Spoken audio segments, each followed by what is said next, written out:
Let's talk about momokun cosplay. Also known as Mariah Mallard, as of the writing of this, 22 years old, self-proclaimed cosplayer, fetish model, talented seamstress, just a weeb with a sewing machine, whatever you want to call it. Chances are you've heard all this fuss about her lately, and it's like everyone you know hates her or loves her, but mostly hates her, and you can't seem to figure out why. Don't sweat it, I'm here to break it down for you. The life and times of the biggest lolcow in recent history since the Queen herself. Just what kind of wacky hijinks could she have gotten up to warrant such hatred?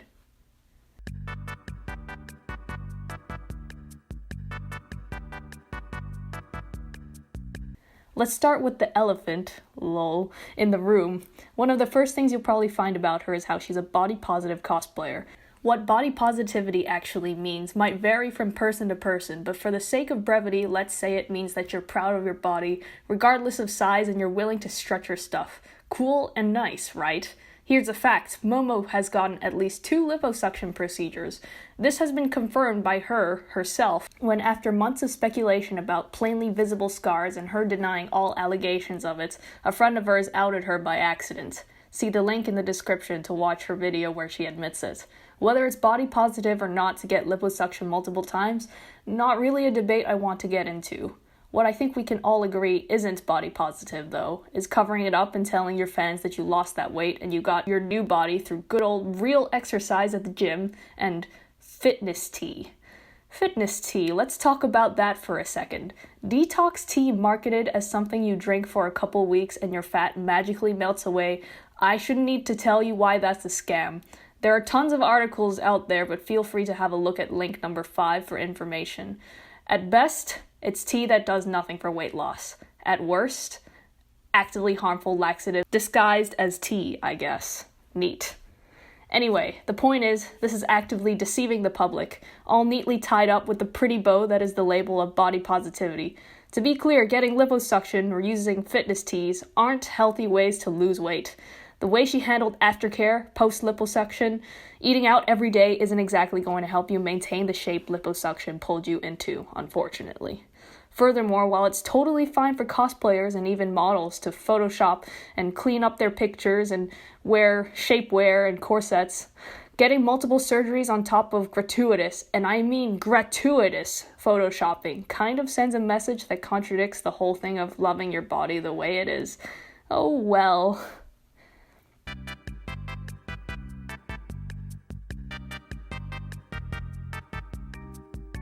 Many of her fans are still under the belief that she makes her own costumes. She does, every once in a while, but much more often than not they will be either bought online or commissioned. There is, of course, nothing inherently wrong with doing this. The problem lies in her having a history of either not crediting or improperly crediting where she actually got her costumes from, and lying by omission about creating her costumes herself. There are even cases of her attempting to stage other people's work as her own. For example, after facing backlash for doing her Kanna from May Dragon cosplay, which we'll get into later, she quickly came out with a new adult design by saying she changed a lot of things about this outfit, strongly implying that she made the changes herself to the original Kanna outfit. Funnily enough, neither the design nor costume are hers. A quick search on Amazon for pink and black Lolita dress brings up just the thing on the first page. Crazy how nature do that. What about the costume that kickstarted her fame as an amazing cosplayer, the Zero Suit Samus bodysuit? Apparently, she's so good with sewing bodysuits, like, you know, her titular Samus, that people call her the bodysuit senpai. Rather unfortunate that the bodysuit that propelled her to fame was just a cheap thing bought online for $70, as she explains in the listing of her very thoroughly well-used suit on eBay for the marked up $120. It actually sold for more than that. These might be isolated incidents, but it's a rather common thing for her to wrongly credit who did what work, or sometimes leave out crediting entirely, so fans can assume that, well, naturally it's her own work, right? An example, her Overwatch Beekeeper May costume, which she hyped up as one of her big cosplay builds, which sounds a lot like something you're supposed to make by yourself. Well, let's have a look. Impressive, very nice. There's no credit, so surely she made it by herself and is showing off the finished work, talking about the progress, hard at work, painting it all by herself and all, and oh dear, that's not very nice. At least she says she made it all hers. Oh dear, people are rather upset that she passed off other people's work as her own, and rather odd to leave it out. But there's the admission. Neat. Glad she finally said who made it in a chain of replies to a comment on the Facebook post. Now if anyone wants to commission that guy to make some similarly cool-looking props, they know where to look. She did eventually add credit in new pictures, at least. Beekeeper May ended up being a mishmash of commissioned work from several people, and some of her own work, but seriously, incidents like these are common. Way too common for someone who's so proud of the cosplays they supposedly make. This is just one example. That said, of course there are some cosplays that she actually does make, and good for her on those, like this Misato from Evangelion cosplay. Let's see here. She added the decals, eh? Very nice. And oh no, she used Sharpie or something to color those on? What? Wait, she was commissioned to cosplay this? Someone paid $100 to see this? Wait, 6 months. So that Patreon had to be in the $100 tier for 6 months, meaning $600 paid to see this Sharpie jacket.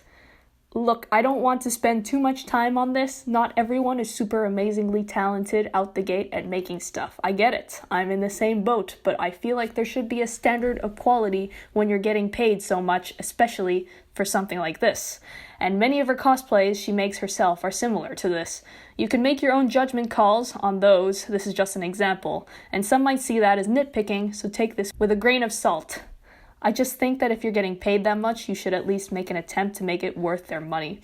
If you really can't commission or buy the costume, credited properly, of course, cleaner Sharpie lines or something? That's all I'm gonna say about her costume quality. Moving on.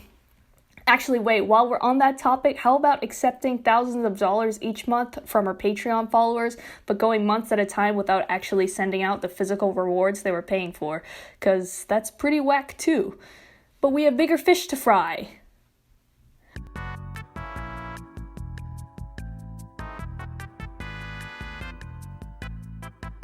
I want to keep this one short because I want to avoid the whole debate of whether it's fine to sexualize lolly characters. Now, what I do want to focus on is her contradicting herself and backpedaling. It seemed like she couldn't decide whether Kanna was totally lewd or too innocent to be looted, but ended up doing 3 different Kanna cosplays. One with the original cutesy canon outfit bought off AliExpress, shot on a hotel bed with plenty of lifted skirts, no underwear, and plenty of bare butts. One with the aforementioned adult version that she changed, and a very sexual black bikini with a loosely resembling wig and horns, so-called the adult swimsuit version.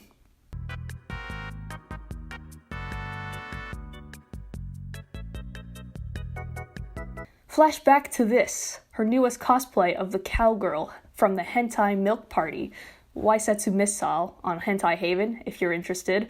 It's kind of mediocre. A bit weird that she's calling it Moo Moo Milk when it's just called Milk Party, but hey, at least she's being open about its source material. Anyway, you want to cosplay a hentai character? You do you. I don't... Wait, what do you mean that's your OC Moo Moo? Didn't you just say that it was the character from Milk Party? Oh wait, what? Huh.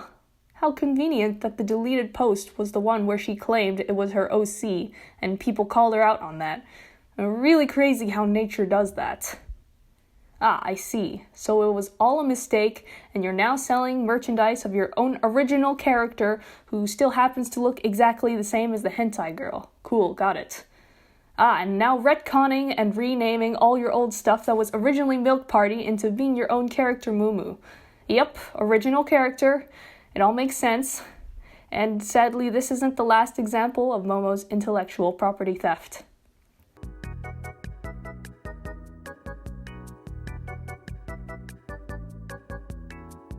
The caption in this picture might seem a little harsh, but it does show the issue directly. We have this costume Momo did for Little Red Riding Hood, and it seems to be closely inspired by this other indie fashion designer, my oppa. At least she credits them, right? I mean, she stops crediting them in all other photos and any other posts afterward, but what's intellectual theft to momokun, right? Nothing new. I mean, the designer got pretty upset about this, rightfully so, if you ask me. It's kind of like replicas of Lolita dresses. Kind of funny that Momo deleted this comment, though. Also kind of funny that she gave the same reasoning that people use to justify buying replicas. Cheaper, couldn't access the original. Her email to the designer, my oppa, was really vague, and in fact, had she actually read the page for the outfit, she would have realized that the email was supposed to contain her measurements after she had already made a reservation. Oops. Contacting the person Momo commissioned instead about this, we get the excuse that it's fine because it happens in the fashion industry all the time, and big name companies do it too. I mean, it's not like My Oppa is an obscure indie brand located in France or anything, right?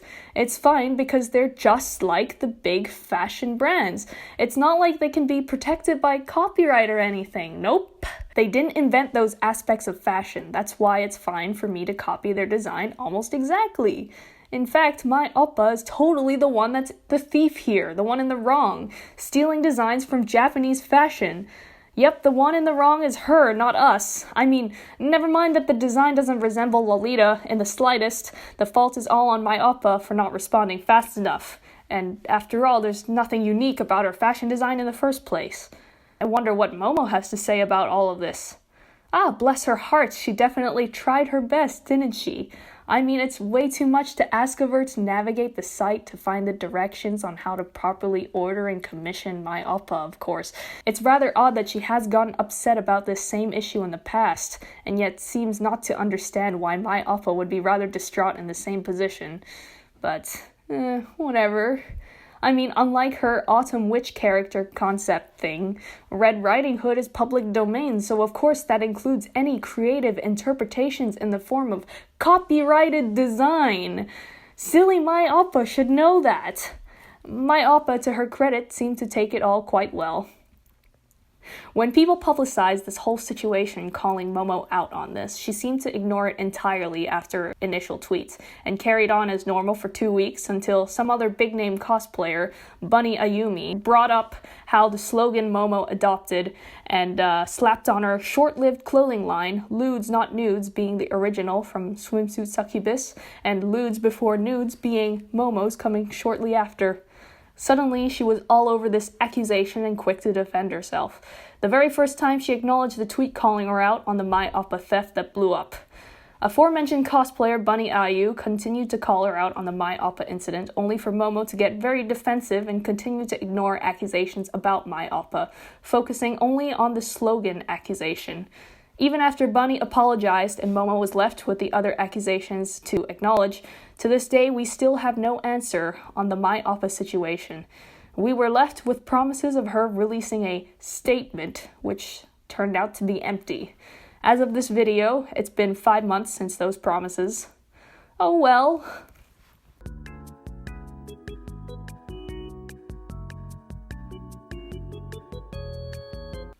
Finally, we are up to date. Fast forward to the present day, July 2018, my friends, for we have reached Momo's peak lolcowdom.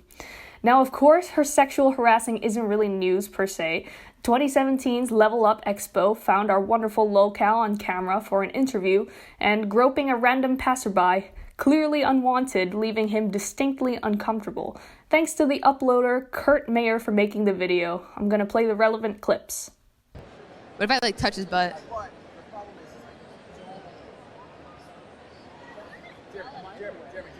Yes.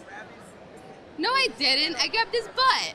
If I was grabbing dick, it'd be a lot different.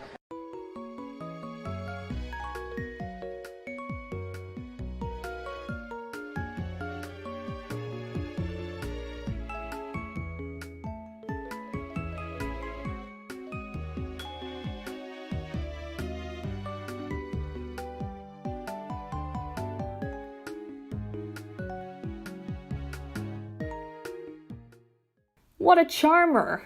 Unfortunately, as has been the case up until the last few days, without any big names to back it, not even literally clear video evidence would be enough to do her in and get past her orbiter defense force. And there's that whole problem of people dismissing sexual harassment when it happens to guys from girls, but oh well, that's life, right? Thankfully, that is exactly what happened. As you may have heard, several big-name cosplayers, including Bunny Ayumi, K-Bear, and Tasha Ledge, upon Bunny Ayu's initial tweet about Momo slapping her ass in response to the Anime Expo booth Momo was supposed to be guesting at, her public response was to post this screenshot saying she doesn't remember it happening and to insinuate that Bunny was doing this for attention. Pretty messed up, I guess, but she didn't do it, right? She's denying it. Ish. Right? Is that what she's doing? I mean, she's deleting any comments about sexual harassment she's getting and ignoring absolutely everything calling her out, which means those accusations are definitely false, right? Right?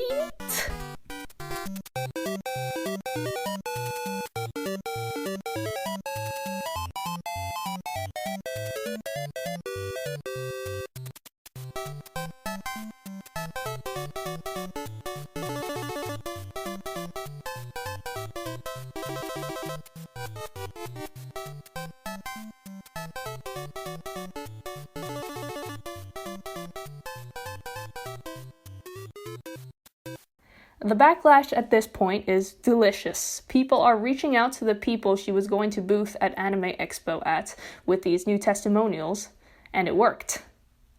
Her answer to all of this? Behold. Sometimes I get a little crazy, and I think a lot of it has to do with having ADHD and not being able to control myself sometimes. That I just kind of get a little too comfortable. Someone who's very against sexual assault and someone who's very much so an advocate for it. I think I did, though, mess up by being too comfortable with people who I thought I was within boundaries. I do think people have personal vendettas and they choose when to say certain things to try and make things seem a certain way for certain times to try to mess with things. That I definitely do think that, and it's more than likely the case. Crazy how ADHD compels you to sexually assault people. Really crazy. Crazy how people coming forward to talk about unpleasant experiences they've hidden for years is just acting on a vendetta. That more or less wraps up most of the big incidents. I've been on hard mode, not including anything from older than the last 2 years or so, anything that can't be 100% confirmed, anything that's a gray area on what's right and what's not, and any personal drama that isn't relevant. Hopefully this answers questions you have about why it is that people hate her so much. But if I missed any, let's address some frequently asked questions. Yes, she appeared on a Keek for Fat ad on Pornhub. Yes, it's hilarious. Yes, her Twitter got suspended. It happened a few months ago. What I believe happened is she told someone to drink bleach, got a temporary suspension for it, made a new account, and got permanently suspended for ban evading. At this point, I'm too lazy to look for screenshots, sorry. I can't give archive links to all the tweets because of the Twitter suspension, but rest assured, everything is real. I had no reason to fake anything I presented. It would be counterintuitive. Probably not frequently asked, but no, she is almost definitely not a fourth-year university double major in business and linguistics, as she claims. With those out of the way, I'm going to answer the obvious. Why are you doing this? It's summer vacation, so I have the time before someone accuses me of having no life. But the reason I'm doing this is thanks to the recent biggest blow-up about sexual harassment. I'm seeing more people than ever either blindly hating Momo without being properly informed, sometimes even misinformed of what she's done, and plenty of people who have not a single clue who she is and why people hate her so much. Now, of course, you can just Google her name and you'll be met with more than enough evidence, but I understand that even with the receipt tumblers and all the call-out posts, it's just not comprehensive enough or easily digestible. And that's the first reason. Reason 2 is Momo has been one of the most bountiful lolcows in recent history, and with so much dirt and so much drama surrounding her, it's gotta be documented somewhere. Much like that internet historian guy does, it's handy to have a nice video with all the evidence compiled and explanations included so you don't get stuff wrong. In a way, I like to think that I'm doing the internet a service. Why do you hate her because she's fat? A lot of people might cite her size as why they hate her. I can't speak for them, but I think it's an easy thing to jump to because of how deeply intertwined her size is with her personality and consequently her lies. You know, all the liposuction, body positivity stuff. Regardless, it should be kind of obvious at this point that that's not it. You're just inciting more hatred and sending people to attack her, except I'm not, because she royally screwed herself over naturally by way of her own messed up actions, and the aftermath also bloomed naturally. People woke up to her antics, and many people hated her long before this video was made. This is simply a documentation of things that had already blown up, already gotten her flack, and already pulled down her reputation. Information archived and gathered in one easily digestible nugget. Why do you care so much about her? What has she ever done to you? Well, I could talk about myself. I'm an amateur cosplayer. I also like drawing stuff. So when I first heard about the whole passing off other people's cosplay as her own thing, right around the period I was really getting into cosplay myself and made my first one all by myself, it kind of hit home and it was rather distressing. You could spin that as jealousy of her success, and I won't lie, I am envious. I wish I could scam so many people and screw around and make so many mistakes and still make that much money. Can't say I'm envious of her being a bad person, though. All of the other thievery instances didn't really help my indignation as someone who draws stuff either. Or I could talk about how it feels to me that it's not quite right that so many people are getting screwed over and doing such messed up stuff, and yet she still gets a free pass because thick cosplayer. Yeah, I could talk about all that stuff. Or I could say that there's a great amount of entertainment to be derived from schadenfreude and seeing bad people get their comeuppance. Might be shallow, petty gossip, but it sure is fun to hate on other people together. Laughing at lolcows being ridiculous and dumb is an internet pastime, and I don't think I'm alone in that one for sure. Hopefully that covers all my bases. I'd like to extend my warmest thanks to the farming industry for such bountiful milk and so many laughs as well as groans of agony. To anyone out there who's heard of all of this and still continues to support her, or if you still like her because you think she has a banging bod, all the more power to you. That's like your prerogative, man. As long as you're no longer liking her under the pretense that any of her lies are true and that she's a good person who just likes cosplay.